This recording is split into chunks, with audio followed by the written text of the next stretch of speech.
분별의 복음 첫 번째 시간입니다. 그럴듯한 메시지는 권위로 이긴다라는 제목으로 하나님 말씀 증거하겠습니다. 오늘부터 갈라디아서 살피도록 하겠습니다. 갈라디아 지방에 있는 교회의 성도들에게 쓴 바울의 서신입니다.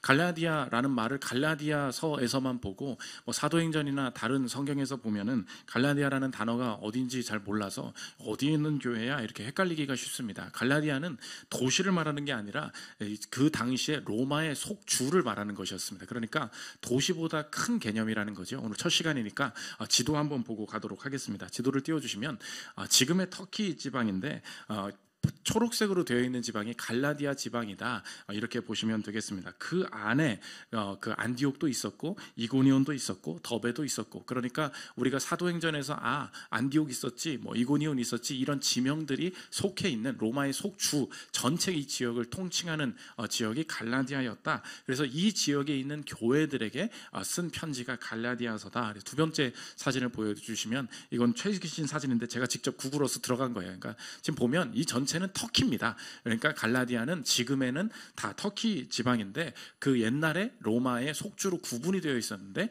그 갈라디아라는 지방, 그 지역의 속주에 있는 교회들에게 쓴 편지구나, 이렇게 보면 되겠습니다. 핵심은 갈라디아라는 이 지역에 다른 복음을 전하는 사람들이 있었고 거기에 갈라디아 지방 모든 성도들이 넘어가게 되었다는 것입니다.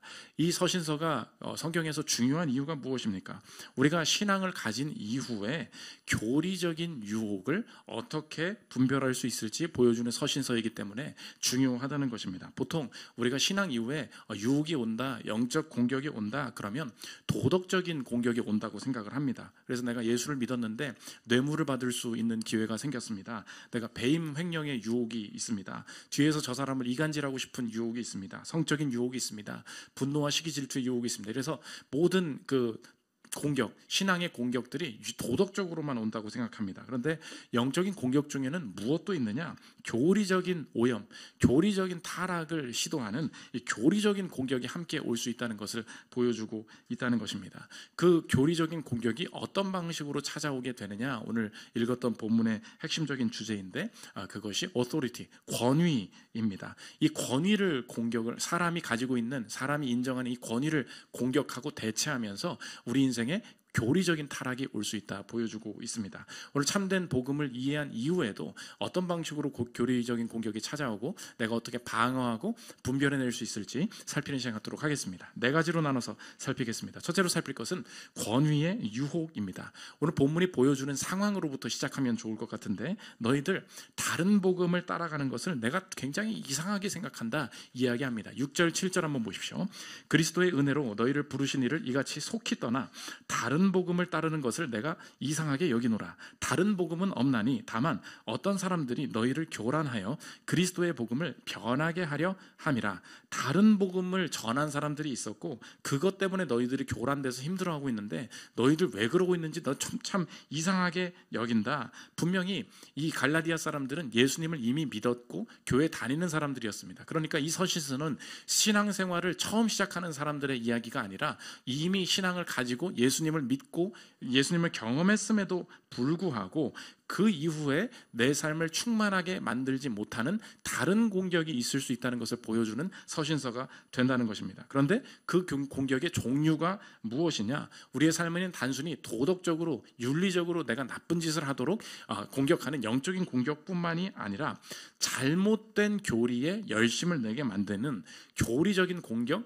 교리적인 유혹이 있을 수 있다. 그래서 이 서신서가 그것을 보여준다는 것입니다. 그러므로 오늘 이 자리에 계신 성도님들이 더러움을 정의하는 기준이 넓어져야 된다. 오늘 성경이 이야기합니다. 오늘 내가 볼 때 더럽다고 생각하는 것만 우리가 더럽다고 여겨요. 어떻게 저 사람 저렇게 술을 많이 마셔? 어떻게 저 사람 저렇게 저 돈을 저렇게 횡령할 수가 있지? 어떻게 저렇게 성적으로 넘어질 수가 있어? 그러면서 우리가 더럽다고 여기는 부분들의 더럽을 보고 저것이 문제다 이야기하는데, 오늘 성경은 다른 도덕적인 타락보다 훨씬 더 단호하고 화가 난 목소리로 우리의 인생을 훨씬 더 근원부터 무너뜨리고 망치게 만들 수 있는 공격이 찾아옴을 경고하고 있습니다. 그것이 우리의 인생의 교리적인 유혹, 교리적인 타락일 수 있다 이야기합니다. 오늘 그러면 이 그 갈라디아의 지역에 사는 사람들이 왜 다른 복음을 따르게 되었는가?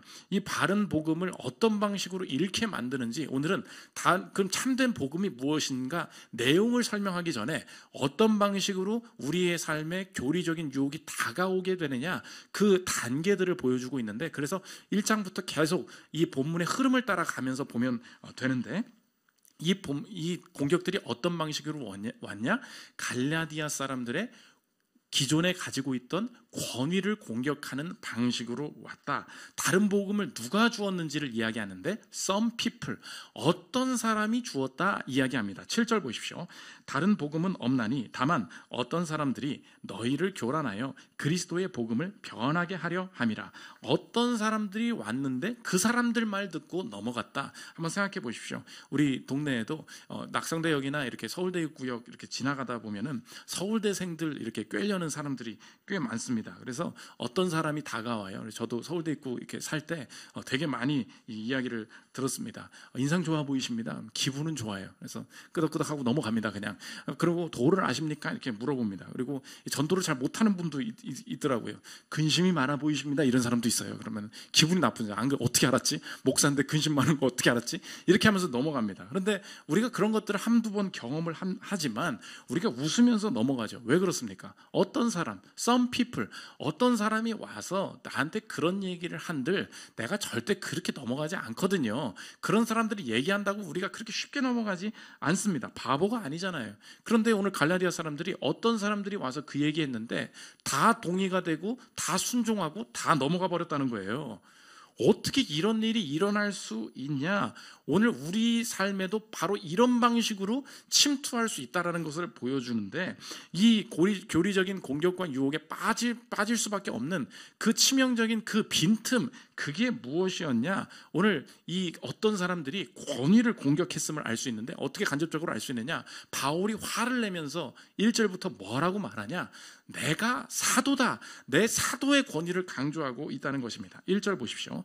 사람에게서 난 것도 아니요 사람으로 말미암은 것도 아니요 오직 예수 그리스도와 그를 죽은 자 가운데서 살리신 하나님 아버지로 말미암아 사도된 바울은 다른 서신서보다 갈라디아서는 바울의 사도됨을 강조하고 있습니다. 사도라는 말이 무슨 뜻입니까? 사도는 단순히 그리스도의 제자였다 이런 뜻이 아닙니다. 언제나 제자와 사도는 다른 단어입니다. 사도는 무슨 뜻이냐? 공인된 대리인입니다. 이런 뜻입니다. 사도가 뭐라고요? 공인된 대리인입니다. 누구의 대리인입니까?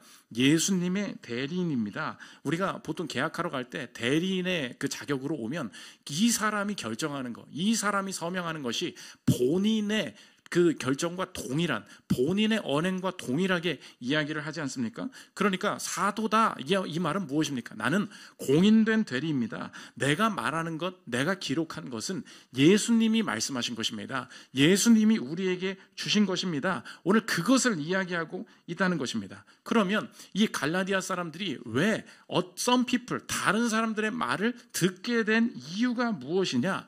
바울이 처음에 와서 가르쳤는데 바울을 인정했던 권위보다 이 새로 왔던 사람들이 좋아지고 새로 왔던 사람들을 권위를 인정하면서 그 모든 메시지들을 받아들이게 되었다는 것입니다. 저 여러분의 인생에도 마찬가지입니다. 여러분의 인생이 하나님의 뜻대로 삶과 과정이 세워지지 못하게 만들 때, 또 인생 전체가 하나님의 말씀의 성취를 가로막으려고 할 때 영적인 공격이 다가오게 되는데 언제나 권위를 공격하는 방식으로 오게 된다는 것입니다. 어떻게 막아낼 수 있을 것인가? 오늘 그것을 정리하면 제목과 같다는 것입니다. 그럴듯한 메시지는 권위로 이긴다는 거예요. 이 시대의 문화의 목소리가 저와 여러분의 삶이 하나님의 말씀의 충만함을 누리지 못하게 어떻게 하느냐? 어떻게 이렇게 하라 저렇게 하라 세상의 목소리가 들려오기 전에 선행되는 일이 있다는 거예요. 그게 뭐냐? 내가 인정하는 권위, 내가 좋아하게 되는 사람, 그 사람을 먼저 준다는 거예요. 메시지가 들려오지 않아요. 그냥 그 유튜버가 좋습니다. 그냥 그 사람이 좋아집니다. 남자친구 하나 던져줍니다. 여자친구 하나 던져줍니다. 그리고 내가 좋아하는 엄마 아빠의 말 듣게 만듭니다. 내가 신뢰하는 사람을 먼저 던져줘요. 내가 신뢰하는 권위를 인정하게 만들 수, 좋아하게 만드는 권위를 먼저 줍니다. 그리고 나서 그 권위가 세워진 이후에 저 사람 말은 다 맞는 것 같아, 저 사람 말 따라가면 뭐가 될 것 같아, 그 마음만, 권위만 인정하게 만들면 그 이후에 메시지가 들어가기 시작하면 어떤 말들도 다 순종하고 따라오게 만들 수 있다. 권위의 공격이 먼저 오게 된다는 것입니다.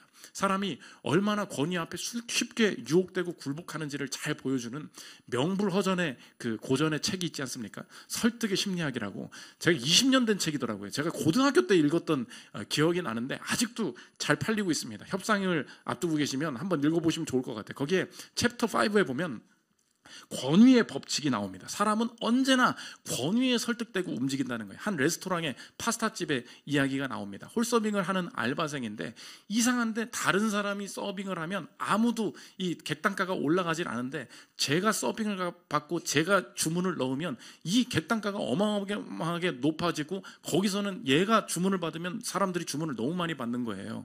그래서 이 사장이 이상해서 이 홀서빙 알바가 어떤 식으로 행동하는지 뒤를 봤더니 사람이 권위에 따라 굴복하는구나 알게 된다는 것입니다. 이 홀서빙을 하는데 메뉴판을 보여주고 주문하시겠습니까? 그러면 사람들이 이 파스타 주세요 딱 찍는다는 거예요. 그럼 그때 이 알바생이 이상하게 이야기를 한다는 것입니다. I'm sorry but 하면서 뭐라 그러냐, 오늘 이 메뉴는 재료가 좀 좋지가 않습니다.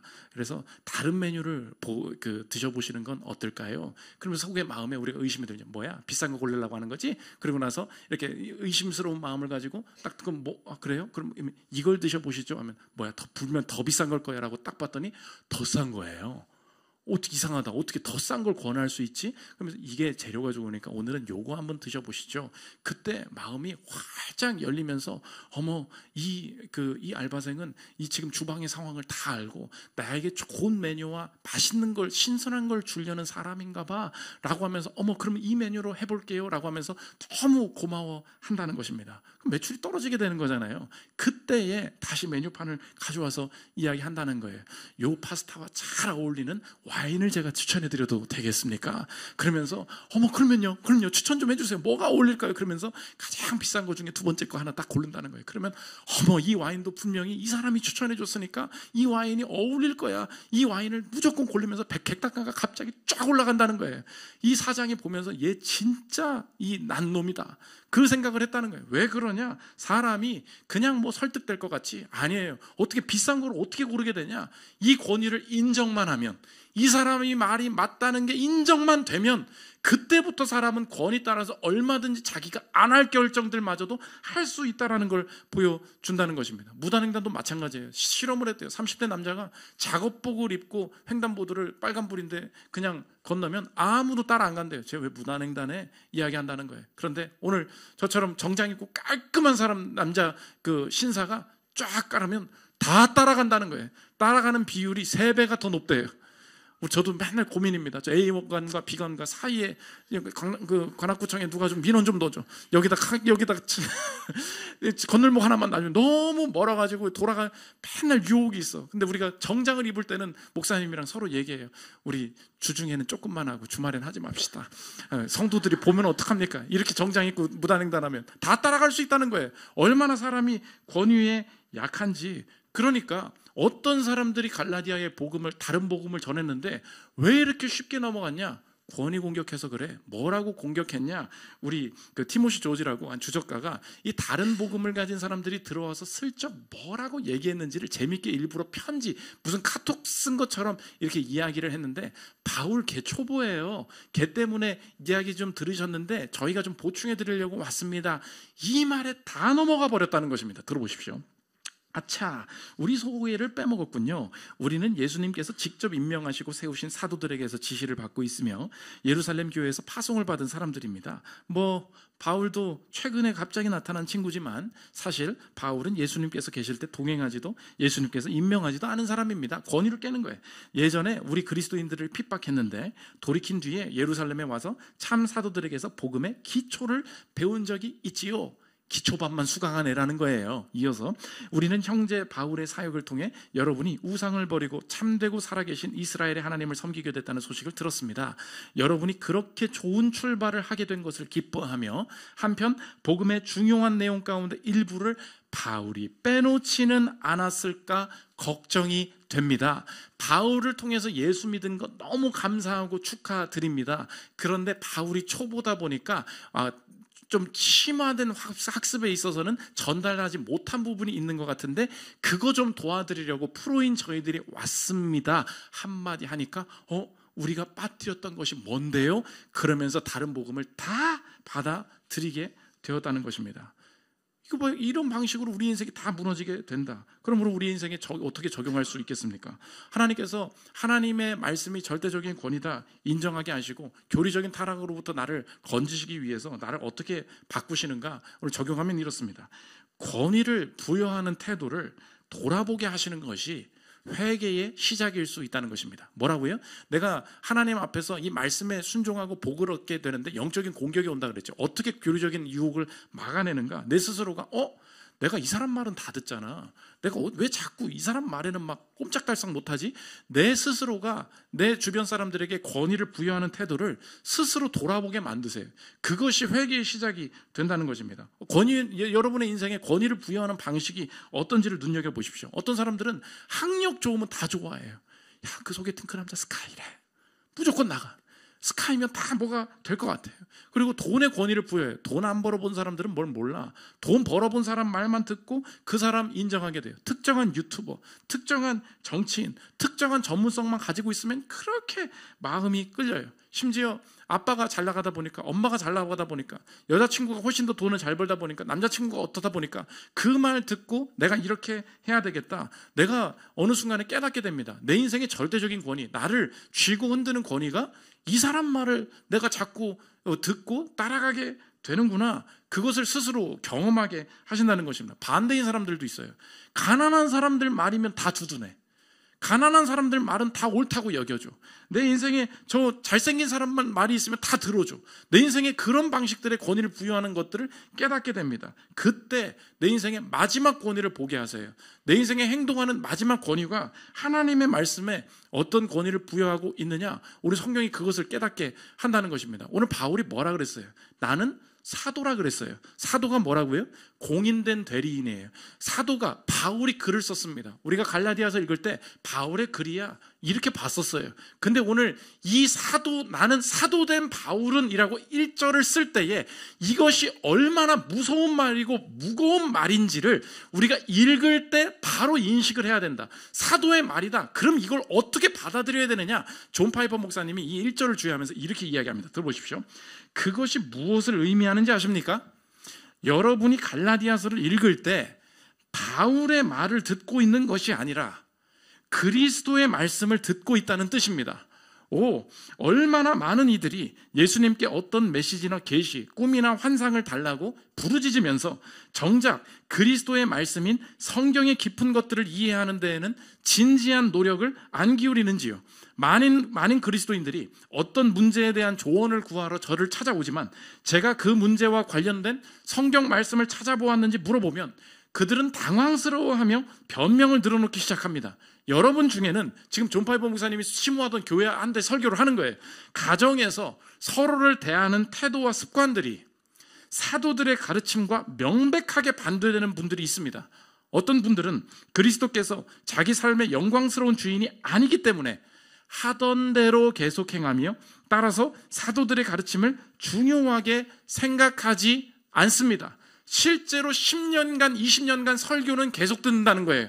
그러나 절대 마귀는 자신 있고 마귀는 100편의 설교를 들어도 다 막아내고 이 사람에게 이 말씀이 성취되지 않게 할 수 있다는 거예요. 그게 뭐냐? 사도된 나 바울은 이것만 인정 안 하면 된다는 거예요. 그냥 바울이 썼던 글이야. 성경엔 그렇게 써 있어. 근데 사도가 뭐라고요? 공인된 대리인이라고요. 바울의 기록이 곧 어떤 기록이래요? 그리스도께서 나에게 하시는 하나님의 말씀이다. 이렇게 받아들이지 못하게만 하면, 그냥 참고사항이라고만 보면 10년의 예배 중에도 하나님의 임재와 성취가 전혀 없게 만들 수 있는 마귀의 자신감과 공격이 여기로부터 시작된다는 것입니다. 누가 말한다고 할 때 그 권위를 얼마만큼으로 인정하느냐에 따라서 인생의 미래가 확 바뀐다는 걸 경험한 게, 저 참 군대에서 많이 배웠어요. 군단장님이 하필 우리 부대에 시찰을 왔습니다. 5군단에 다녔거든요. 이제 직갈 대대다 보니까 대대장 있는 곳이, 군단장이 왔는데 진짜 너무 이상한 일이, 거기는 산이었습니다. 물이 없는 곳이었어요. 포천이었는데 갑자기 간부들의 기숙사를 쭉 둘러보더니 앞에 좀 공터가 있는데 뒷짐지고 이렇게 가면서 전 뒤에 따라다녔죠. 가는데 쭉 둘러보고 가기 전에 한마디 합니다. 야, 여기 연못 하나 있었으면 좋겠다. 그러고 가버렸어요. 그러니까 딴 거 한 거 없어요. 그냥 지금 둘러보고, 야, 여기 연못 하나 있었으면 좋겠다. 그리고 갔어요. 속으로 생각을 했죠. 여기 지금 물은 한 방울도 없는데 뭘 지금 연못 타령이야. 그냥 빨리 가시면 좋겠네. 그리고 나서 갔어요. 다음날 입구 앞에서 근무를 쓰고 있는데 먼 곳에서 소리가 들립니다. 소리가 들려요. 옆에 애가 얘기합니다. 포크레인 들어옵니다. 포크레인 들어옵니다. 포크레인이 왜 들어와? 들어오더니 땅을 파기 시작하는 거예요. 맨 땅을 파기 시작하는 거예요. 물 가져와, 물을 넣기 시작합니다. 잉어 가져와, 잉어를 넣기 시작합니다. 연못이 생겼어요. 연못이 생겼어요. 물이 없는 곳에 연못이 생겼어요.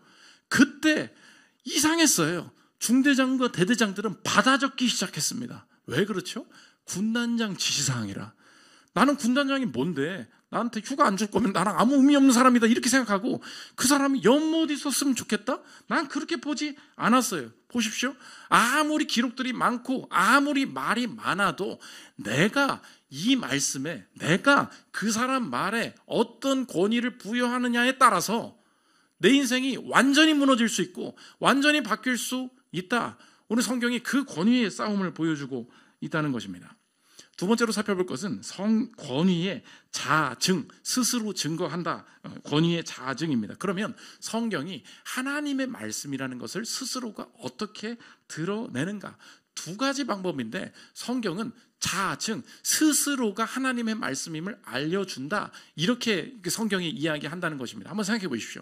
성경이 최고의 권위라고 말했어요. 그런데 최고의 권위라는 것을 어떻게 알 수 있느냐라고 할 때, 성경은 하나님의 말씀이래. 왜냐하면 서창희 목사님이 그렇게 말씀하셨어. 서창희 목사님이 조사를 해보니까 하나님의 말씀이 맞대. 그러면 한번 생각해 보십시오. 그 말을 했기 때문에 이것이 하나님의 말씀이라는 것을 믿는다면 성경의 권위가 더 높은 거예요? 서창희 목사의 권위가 더 높은 거예요? 성경의 목사의 권위가 더 높은 거죠. 그러면 성경은 절대 권위가 아닌 거예요. 그러면 성경이 절대적인 권위라는 것을 누가 인정합니까? 라고 할 때, 누가 인정을 했대? 내가 조사를 해보니까 맞아 라고 하면 언제나 그 권위를 부여하는 사람이 더 높은 권위로 갖게 되죠. 근데 성경은 성령이 최고 권위다 이야기해요.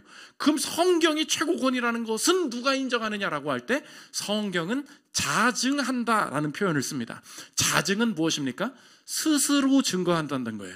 성경을 보면 성경이 하나님의 말씀이다, 하나님의 말씀이 성경이다, 이렇게 이야기하고 있다는 것입니다. 그런데 이것을 어떻게 알 수 있느냐? 성령의 내증. 그래서 두 가지 방법이에요. 성경은 자증이에요. 스스로 증거합니다. 근데 그것을 내가 어떻게 깨달아 알 수 있느냐?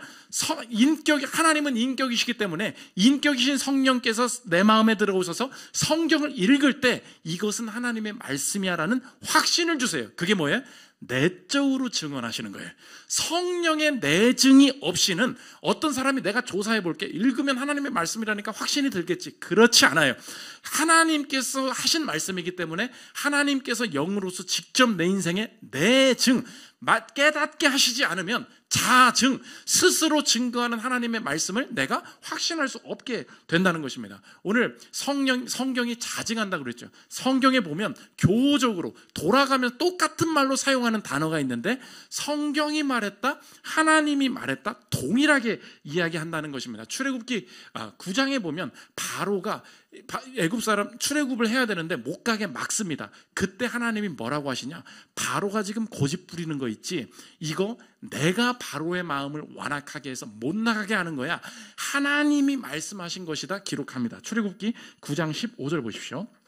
내가 손을 펴서 돌림병으로 너와 내 백성을 쳤더라면 내가 세상에서 끊어졌을 것이나 내가 너를 세웠으면, 하나님이 바로를 세웠으면 나의 능력을 내게 보이고 내 이름이 온 천하에 전파되게 하려 하였음이라. 오늘 이거 누가 말한 거예요? 하나님이 이렇게 말했다. 지금 오늘 출애굽기에 써 있죠. 그런데 이 출애굽기를 인용하면서 신약 성경에 바울에 뭐라 그랬냐? 하나님이 말했다라는 단어를 바꿔서 씁니다. 로마서 9장 17절을 읽어보십시오. 맨 첫 번째 단어가 중요해요. 뭐라고 합니까? 성경이 바로에게 이르시되 내가 이 일을 위하여 너를 세웠으니 곧 너로 말미암아 내 능력을 보이고 내 이름이 온 땅에 전파되게 하려 함이라 하였으니, 아까 출애굽기에서 하나님, 여호와 하나님이 말씀하신 것이었습니다. 그런데 오늘 그것을 동일하게 로마서 9장에서 뭐라 그래요? 성경이 말했다. 언제나 성경은 뭐라고 말하냐? 하나님이 말했다라는 것을 또 동일한 단어로 어떻게 바꿔요? 성경이 말했다. 성경은 그렇게 말하고 있다는 것입니다. 매튜 바렛 교수님이 쓴 오직 하나님의 말씀이라는 책에서 이렇게 설명합니다. 들어보십시오.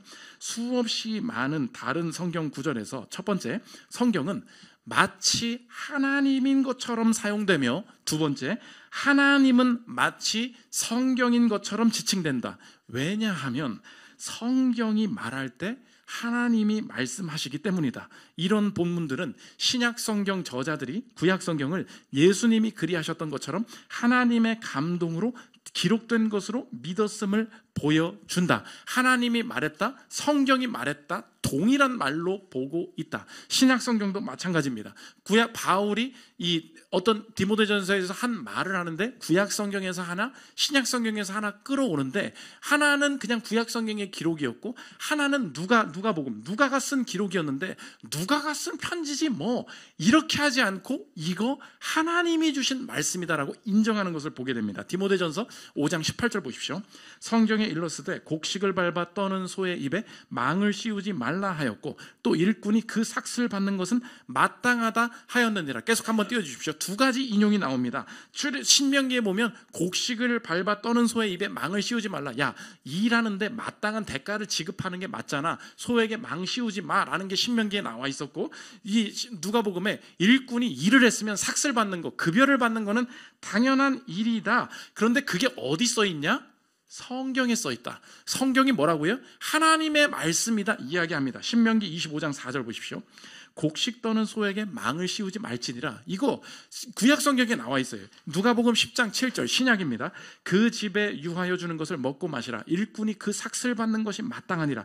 이 집에서 저 집으로 옮기지 말라. 누가가 기록한 그대로를 성경이 말했다라고 하면서 성경은 곧 하나님의 말씀이다. 이어서 들어보십시오. 바울은 자신의 글뿐 아니라 다른 사람의 글도 하나님이 주신 것이며 권위를 지닌다고 생각했다. 바울이 예수님의 말씀뿐 아니라 예수님과 관련된 누가의 기록까지 성경이라고 간주했다는 사실이다. 바울에 따르면 누가는 복음에 대한 설명을 기록하였고 누가의 기록은 하나님의 감동으로 된 것이다. 우리에게 적용하면 어떻게 되겠습니까? 이렇게 신앙생활을 이미 특별히 많이 하신 분들이 꼭 적용해야 될 부분이 무엇입니까? 이렇게 적용해 보십시오.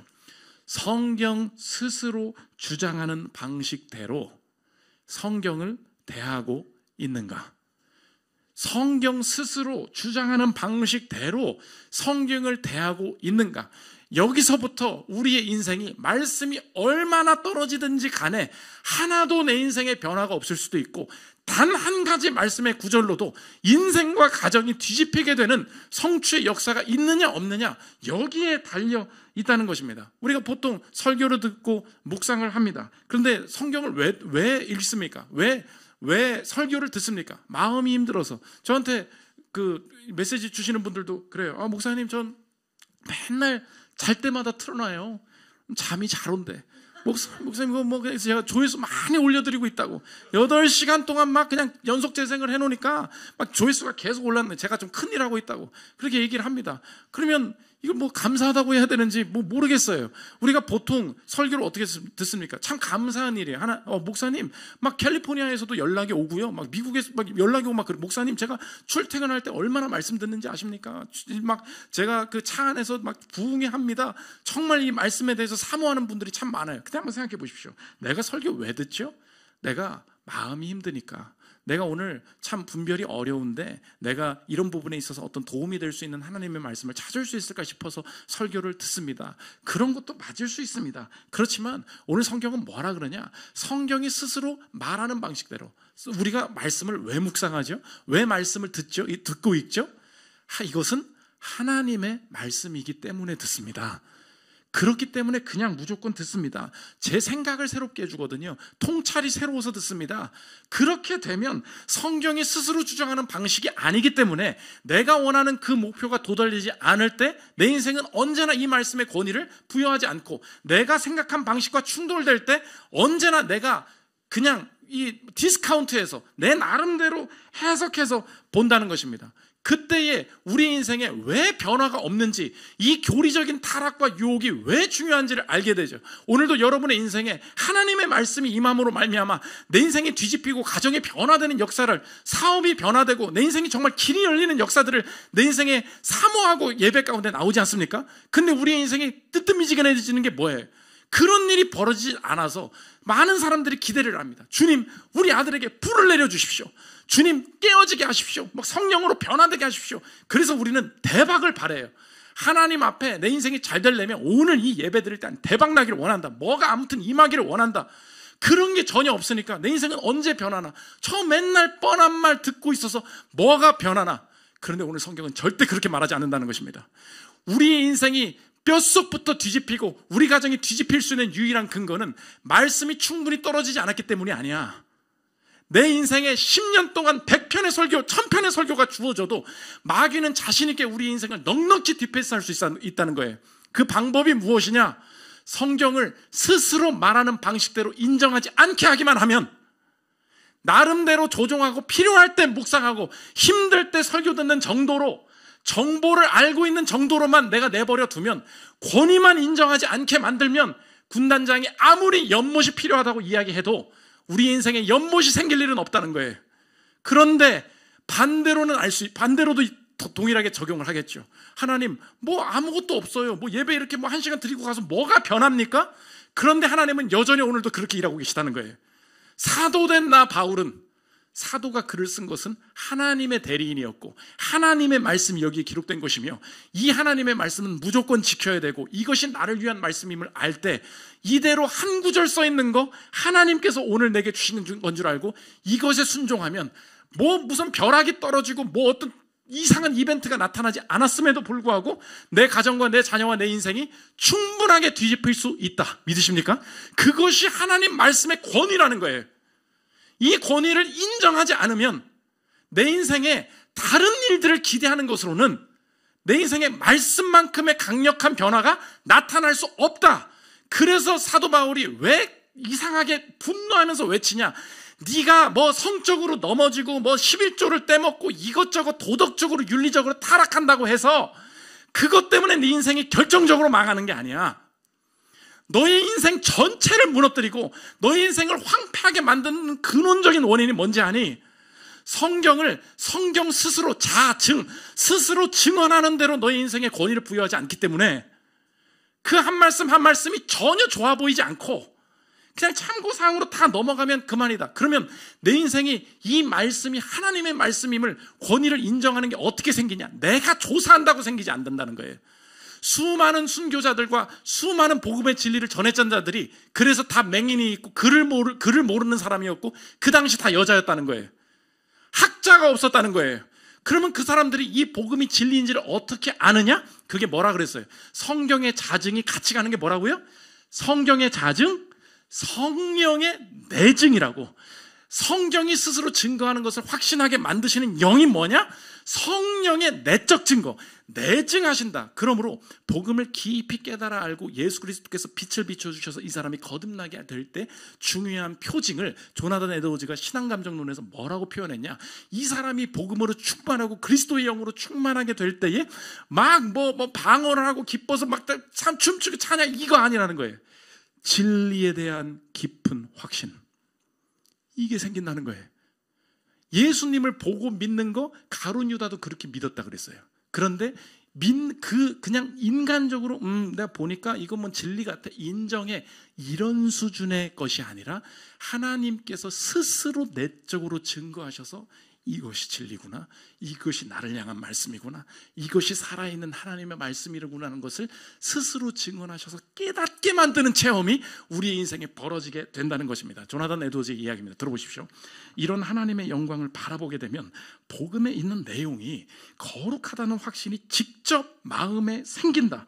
신적인 영광에 대한 시각은 복음이 진리라는 사실에 대립하는 마음의 선입견을 제거하고 증거되는 말씀에 설득되어 마음이 녹아지게 함으로써 그런 확신을 심어준다. 가룟 유다는 자신이 듣고 본 바 때문에 의심하지 않고 예수님을 메시아라고 생각했다. 하지만 인간적이었다는 거예요. 그는 끝까지 마귀의 자식으로 남았다. 분명한 것은 영적이거나 중생하여 하나님의 영을 소유한 사람들에게는 특유한 영적인 믿음이 있고 복음의 진리성을 확신하는 특별한 믿음이 있다는 것이다. 하나님의 영은 생명의 원리로 그들 안에 내주하시면서 하나님의 거룩함을 전달하신다. 따라서 그들에게 있는 확신은 거듭나지 않은 사람이 스스로 갖는 그 확신에 따라 착한 일을 한다는 점에서만 다른 것이 아니라 뭐래요? 그 믿음 자체의 질이 다르다. 그러므로 여러분의 인생에 오늘 소망해야 될 것이 무엇입니까?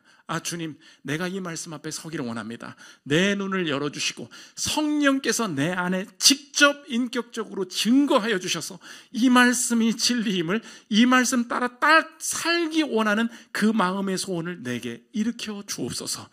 그렇게 성경이 스스로 증거하는 대로 말씀을 읽기 시작할 때 이 말씀을 읽고 싶어지고 한 구절과 한 본문이 설교되었음에도 불구하고 내 인생과 가정이 그렇게 그대로 순종함으로 말미암아 그 권위 때문에 내 인생이 얼마든지 지금도 하나님께서 행하시는 새로운 일들이 벌어질 수 있다. 이것이 교리적인 유혹의 엄청난 영적인 공격이 된다는 것입니다. 세 번째, 권위의 대적이에요. 이 말씀이 와요. 그때 해야 될 일이 뭐냐? 제발 속히 떠나지 마라. 6절 보십시오. 그리스도의 은혜로 너희를 부르신 이를 이같이 속히 떠나 다른 복음을 따르는 것을 내가 이상히 여기노라. You are so quickly. 너무 빠르다는 거예요. 여러분의 인생에 하나님의 말씀이 들어오죠. 오늘 묵상을 하지 않습니까? 우리가 어떤 방식으로 성경을 읽죠? 오늘 내 상황에 적용되는 말씀은 없어. 오늘 아무리 큐티를 했는데 오늘 내가 지금 이 판단을 해야 되는 이 판단과 관련된 말씀은 없어. 그때 우리가 순간적으로 권위를 부여해야죠. 오늘 내 인생에 중요한 건 이것인데 이것과 관련 없는 말씀이니까 이것은 그냥 참고로 지식으로 넘어가면 되는 거야. 우리가 이것이 성경의 권위를 부여하는 방식입니다. 그런데 오늘 뭐라 그래요? You are so quickly. 너 너무 빨리 일탈한다. 너무 빨리 벗어난다. 오늘 여러분의 인생에 성경의 권위를 절대적으로 인정하고 그 복음의 진리의 확신 가운데 내가 그 말씀 한 구절로 뒤집히는 것을 보기를 원하십니까? 머무르십시오. 네, 오늘 본문을 설교를 듣는데 큐티를 하는데 아무 관련된 말씀이 없어요. 그런데 사도된 나 바울은 하나님 말씀이래요. 그러면 오늘 이것을 묵상하고 오늘 하나님께서 이것을 실행하기를 원하신다는 것을 내가 이 말씀 가운데 집착해 내야 된다는 것을 계속 머물러 보십시오. 그때에 새로운 것이 빨리 안 오고 분별이 빨리 안 와서 망할 것 같지만 내 인생에 하나님께서 먼저 주신 그 말씀 때문에 흔들리지 않고 내가 성취해야 될 모든 것들이 다 이루어지게 된다는 것을 내가 확신하게 된다는 것입니다. 이것이 말씀의 권위의 위대함이라는 거예요. 마지막 네 번째, 권위의 순종입니다. 목사님, 맨날 뭐 듣기 싫은 뭐 하지 말라는 것만 써 있고 맨날 답답하게 이런 거 써 있어서 이거 뭐 어떻게 맨날 그 억지로 이거 내가 어떻게 합니까? 그런 마음 가지고 내가 말씀을 봤었어요. 그럼 억지로라도 해보라는 말입니까? 그렇지 않아요. 사람은 억지로 하지 못합니다. 내가 자발적으로 이 말씀에 순종하기 위한 마음의 변화가 어떤 방식으로 생기게 되느냐, 이 말씀에 먼저 어떤 방식으로 순종하셨는가, 예수님이 이 말씀에 복종하신 방식을 보면 알게 된다는 것입니다. 한번 상상해 보십시오. 예수님이 성경책을 폈습니다. 성경책을 폈는데 뭐가 써 있어요? 내가 목마르다, 이게 써 있어요. 예수님은 아셨습니다. 이거 누가 목마를 거라는 거예요? 예수님이 목마르게 되신다는 얘기예요. 이 책은 예수님의 이야기였어요. 그러면 예수님 입장에서 여러분 예수님이 되어서 생각해 보십시오. 이 말씀은 지금 뭐 써 있는 책이에요? 나 죽는 일이 써 있는 책이죠. 내가 죽는 방식이 써 있는 책을 내가 스스로 받아들일 수 있겠습니까? 그때 할 수 있는 거예요. 그리스도께서 자신이 마음대로 하지 않으시고 어쩔 수 없이 십자가에 달리시거나 어쩔 수 없이 안타깝게 죽으신 것이 아니라 예수님은 주도적으로 죽으셨어요. 왜요? 말씀이 응하게 하기 위해서. 요한복음 19장 28절 보십시오.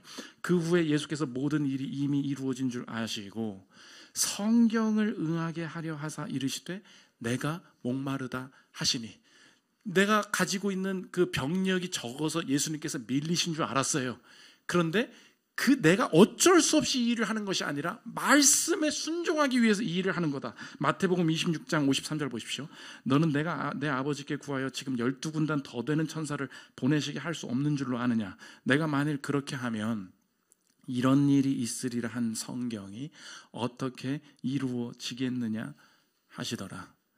예수 그리스도께서 자기가 죽는 것이 쓰여 있는 말씀 앞에 절대적으로 순종하심으로 내 인생에 절대적인 영생과 평안이 보장되어 있는 줄 믿으십니까? 그때 말씀을 보는 내 방식, 그 마음의 어두운 장막이 벗어질 수 있는 거예요. 아, 주님, 지금까지 내가 성경 보고 주변에 성경 읽어봐라, 예배 드려라, 말씀 들어야 된다 그 말할 때 진짜 귀찮았습니다. 관련도 없는 소리 왜 자꾸 나한테 그러는 거야. 그리고 나는 그렇게 살고 싶지가 않아요. 나는 사랑하고 싶지가 않아요. 내가 분을 죽이고 싶지가 않아요. 내 방식의 처리 방식이 있는데 왜 자꾸 저렇게 하는지 모르겠어요 라고 생각하면서 살았었습니다. 이렇게 순종하면 내가 죽을 것 같으니까, 나는 이렇게 해본 적이 없으니까.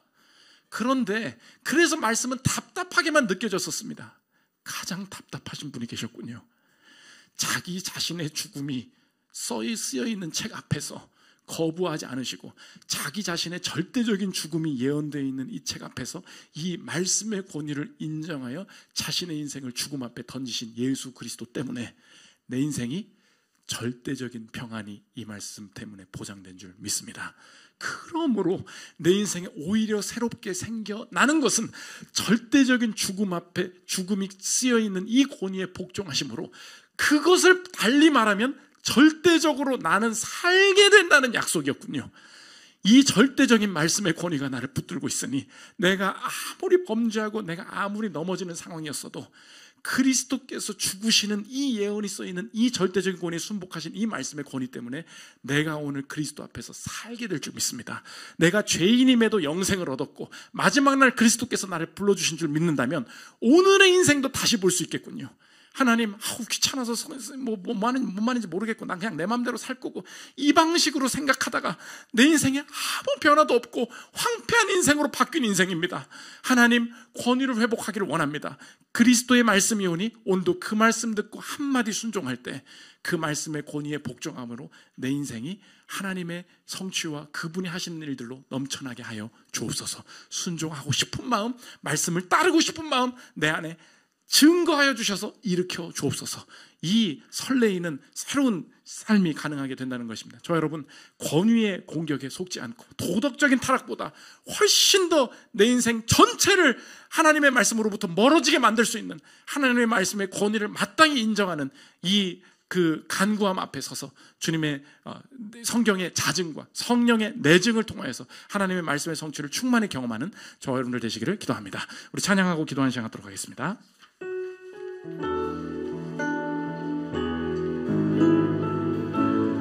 고달픈 삶에 은혜도 무뎌지고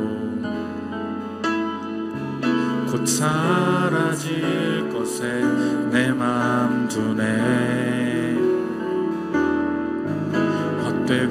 헛된 것들을 바라보며 그 은혜를 놓치며 살았네. 주어진 삶을 묵묵히 살아가며 날 붙드신 주 예수를 보내 사망 가운데 놓여진 나의 삶을 날 건져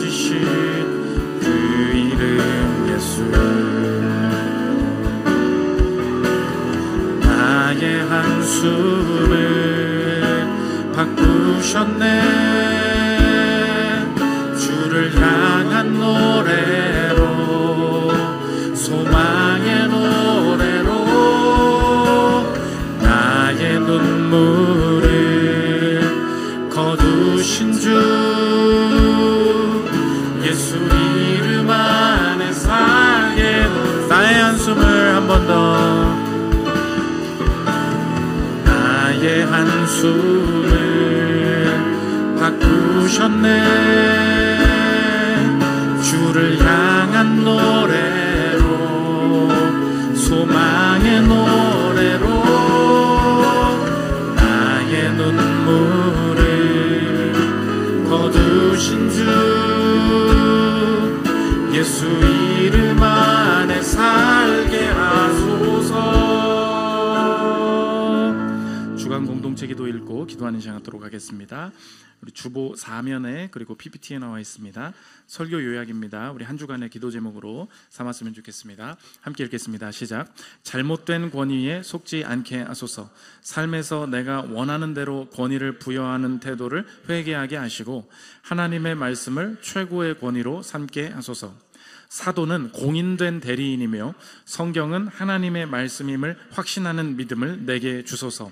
성령님께서 내 마음에 내적으로 증언하여 주시고 성경이 스스로 증거하는 권위 앞에 순복하여 영생 복락을 누리게 하소서. 속히 이탈하지 않고 권위 앞에 머무르게 하소서. 내 삶에 당장 적용되지 않아도 말씀의 속도와 방향대로 움직이게 하소서. 자신의 죽음이 기록된 성경의 권위에 순종하신 예수님의 아름다움을 바라보게 하소서. 나도 그분 따라 말씀의 권위에만 엎드리게 하소서. 기도 제목 놓고 기도하는 시간 갖도록 하겠습니다. 기도하겠습니다. 하나님 아버지, 인생의 성경 외에 다른 것에 더 많은 권위를 부여하는 내 인생의 하나님 아버지 잘못된 권위로부터 내 하나님께서 주시는 영생 복락을 누리지 못하는 하나님, 오늘도 특별한 것을 찾지 않고 말씀 앞에만 엎드릴 수 있는 온 인생이 변화되게 될 줄 믿습니다. 참된 변화와 거듭나는 역사가 말씀의 권위를 인정하고 그의 말씀 앞에 순복할 때에 오늘도 내 인생에 은혜가 밀어닥칠 줄 믿습니다. 하나님 아버지, 내가 하나님의 말씀보다 내 자신의 판단과 하나님 주변의 이야기들에 더 많은 권위를 부여하며 성경 스스로 증거하는 대로 내가 성경을 대하지 않고 있음을 바라보게 하여 주셨고, 하나님 성령이 내적으로 증언하여 주셔서 하나님의 말씀이 하나님 내게 임한 것임을 알게 하여 온전히 순종하는 종 될 수 있도록 주님 도와주시옵소서.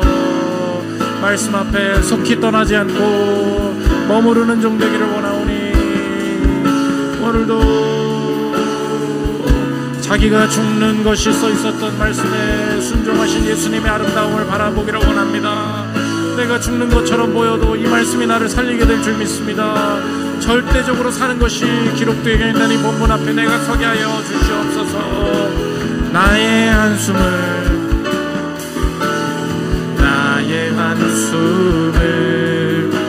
바꾸셨네. 주를 향한 노래로, 소망의 노래로 나의 눈물을 거두신 주, 예수 이름 안에 살게 하소서. 제가 기도하겠습니다. 예수님이 성경을 읽으셨습니다. 자기가 죽는 얘기 다 써 있었는데 거부하지 않으시고 그 성경의 권위에 순복하심으로 절대적으로 죄인된 내 인생에 구원이 임하게 된 줄 믿습니다. 하나님, 확신하기를 원합니다. 말씀 읽을 때 이대로 실행하면 손해보고 우리 인생이 죽을 것 같지만 죽는다고 써있는 말씀 앞에 순종하신 예수님 때문에 내가 절대적으로 살았음을 믿으니 오늘도 이 말씀이 결국은 우리의 인생과 가정을 살리게 될 줄 믿습니다. 그때에 얼마나 큰 기대감과 순종하고 싶은 마음이 생기는지, 하나님 억지로 말씀에 순복하는 것이 아니라 먼저 순복하신 그리스도의 아름다움을 바라보게 하여 주옵소서. 하나님, 그 말씀을 내증하여 주시고 성령께서 확증하여 주셔서 진리에 대한 깊은 확신 가운데 한 구절 한 설교 때문에도 우리의 인생이 변화되며 하나님의 일하심이 무한히 나타날 수 있는 인생으로 변화될 수 있도록 축복하여 주옵소서. 감사드리며 예수 그리스도의 이름으로 기도합니다. 아멘.